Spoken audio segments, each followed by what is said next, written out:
Allahumma zidna ilman nafi'an wa fahaman wasi'an wa ansurna ilman nafi'an. Allahumma rizukna ilmal amali wa taufiqa wal hidayata wal istiqamah. Allahumma rizukna ilmal amali wa taufiqa wal hidayata wal istiqamah. Allahumma rizukna ilmal amali wa taufiqa wal hidayata wal istiqamah. Allahumma sil maqasidana wa balik muradana bil khair.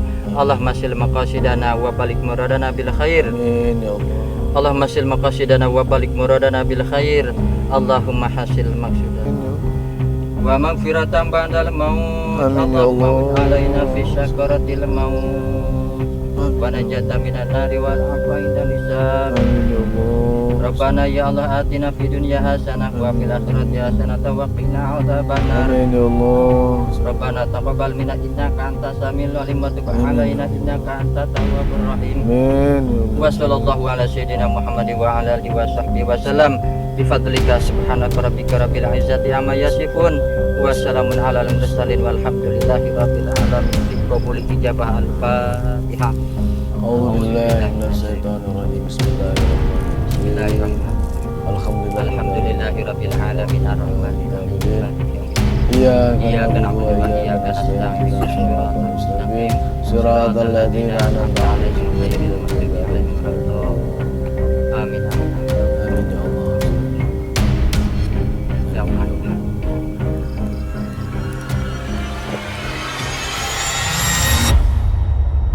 Tadi kita sudah melakukan tawasulan ya Mang ya. Kali ini saya akan bertanya nih kepada Mang Dodi. Kebenaran Mang Dodi ini adalah salah satu yang mewakili kesepuhan Pajajaran ya Mang ya. Nah Mang, tadi kan kita udah tawasulan, udah izin-izin. Saya mau tanya nih Mang, banyaknya fenomena kabar yang beredar di masyarakat. Sebenarnya Gantarawang ini tempat apa sih Kang? Yang pertama. Yang kedua, bener nggak sih kalau di Gantarawang ini sendiri katanya ada kerajaan goib, adanya kerajaan jin? Nah itu gimana ceritanya Mang Dodi? Jadi menurut sejarah, Gantarawang ini adalah tempat perkumpulan nenek aki moyang kita, begitu.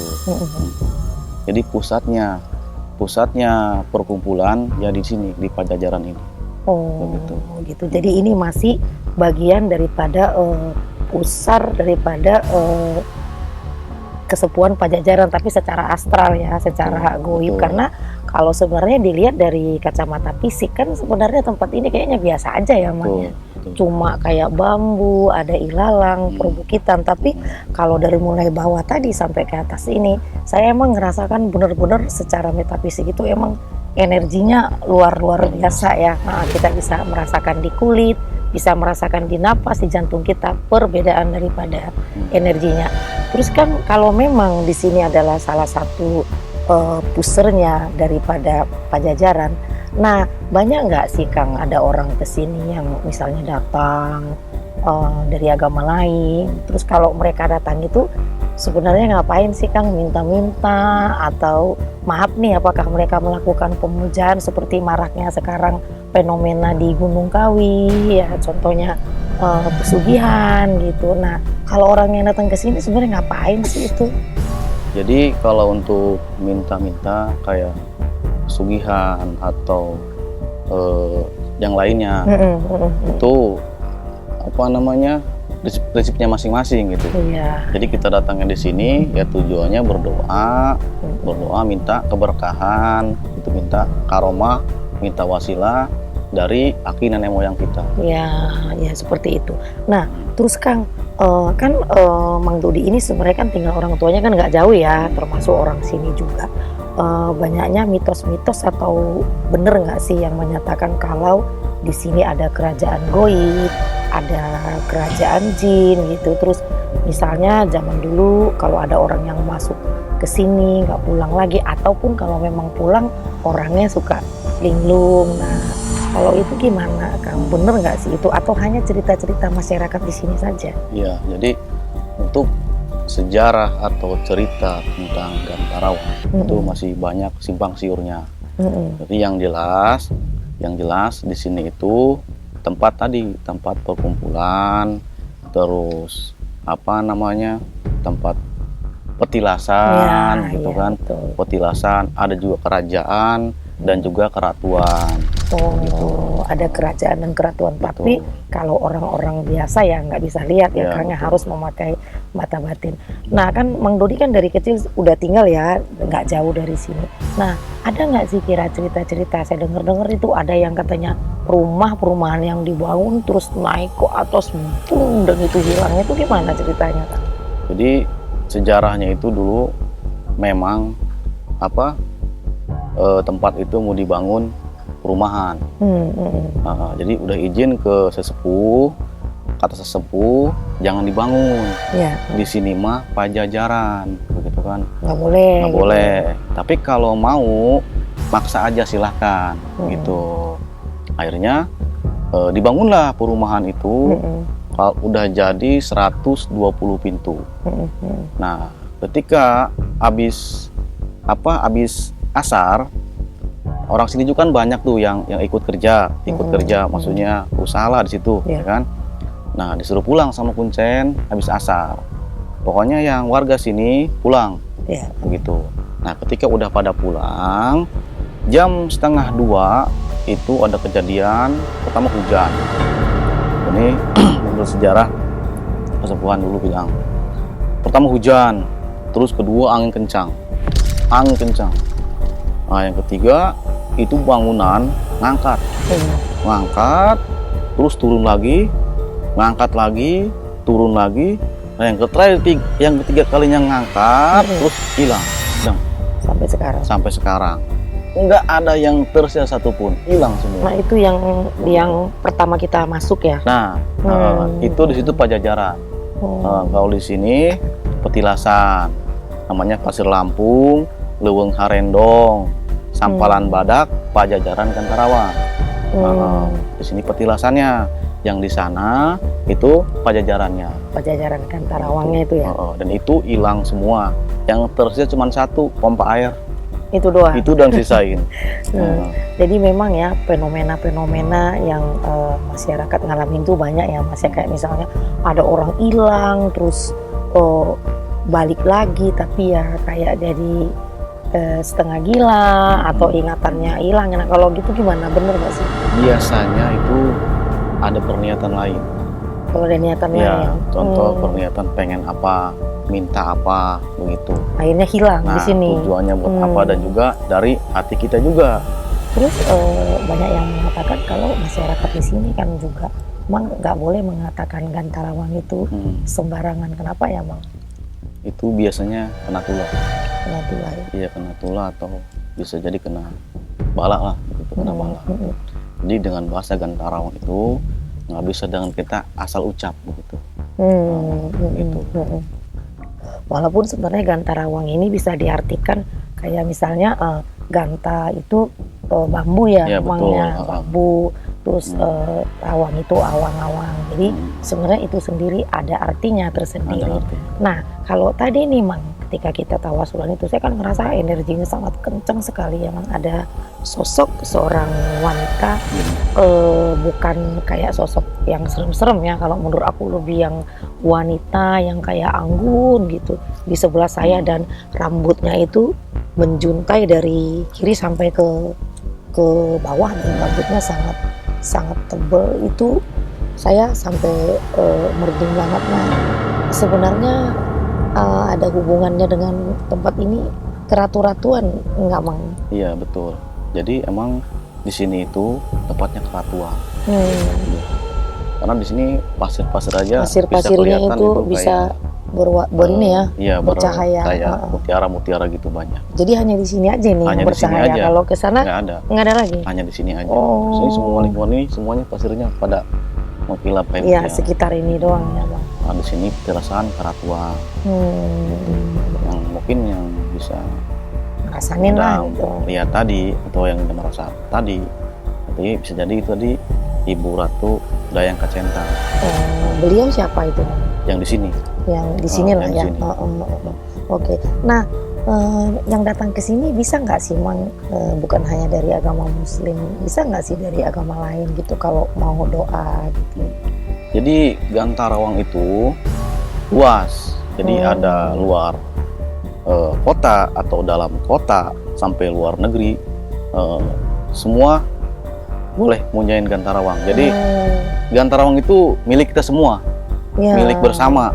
Jadi nggak ada yang punya, Nggak mesti dan muslim. nggak gitu mesti ya. muslim gitu. Jadi untuk semua umat bisa datang ke sini, gitu. Bisa berdoa di sini begitu. Oke, gitu. Ada nggak pesan Mang Dodi mewakili kesepuhan daripada Pajajaran kepada masyarakat mengenai Gantarawang ini agar supaya tidak banyak underestimate atau mitos-mitos di luar sana yang beredar? Jadi Gantarawang ini yang pertama tadi kan udah jelaskan Modam ya, tempat perkumpulan aki moyang nenek moyang kita di sini, gitu kan. Jadi nggak ada tuh namanya gerbang goib atau kerajaan goib tuh di situ ya. Di sini pusernya di sini, pusatnya di sini. Jadi Jawa Barat, Jawa Tengah, Jawa Timur, disinilah pusernya begitu. Yang disebut Banten Tengah, gitu. Tengah, di sini Banten Tengah. Jadi ini adalah sebagai tempat pusar daripada Aki dan Nini leluhur kita Betul. pada zaman dahulu kala. Betul. Oh gitu ya. Termasuk masuk ke sanatnya ke Prabu Siliwangi. Jadi Iya. itu nyambung ya Nyambung ke ceritanya. Prabu Siliwangi di sini. Tuh. Terus tapi saya dengar-dengar mitos dari beberapa masyarakat itu, tapi banyak ya akan mangguru dari pejabat, dari artis yang datang ke sini, mereka membawa kayak bisa sampai kadang kambing lah, kerbau lah, apalah. Itu gimana kalau kayak gitu? Mungkin itu bentuk Tanda syukur. rasa syukur dia begitu. Kayak ini ada kopi-kopian, Ada ayam bekak. ada ayam bekakak, ada kembang, ada kelapa, ada dupa. Ini semuanya simbol kehidupan. Kayak kopi pahit, kopi manis, teh pahit, teh manis.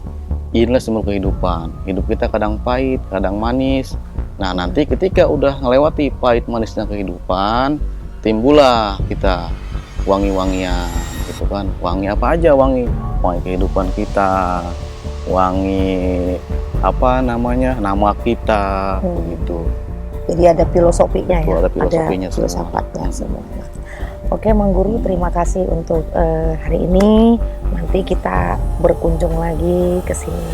Oke, Sobat Mistis, tadi kita sudah melakukan perbincangan dengan Mang Dodi mengenai sejarah dan mistik di Gantarawang.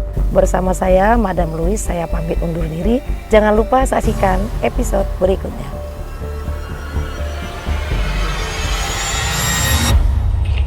Tapi kamu ngedenger?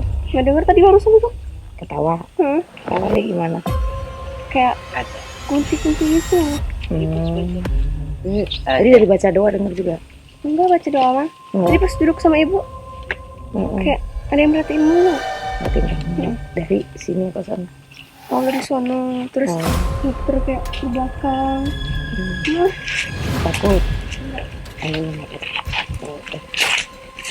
apa-apa. Jadi tadi si Nengnya katanya ngedengerin, ada yang merhatiin, ada yang ketawa. Memang di sini kan ada kehidupan ya, yang kita nggak bisa melihat pakai mata fisik. Ya emang di sini ada kehidupan selain kehidupan dari manusia. Tapi nggak apa-apa ya, baca-baca aja kalau nanti. Oke ya, aman. Hutan Gantarawang akan terus menyimpan rahasianya.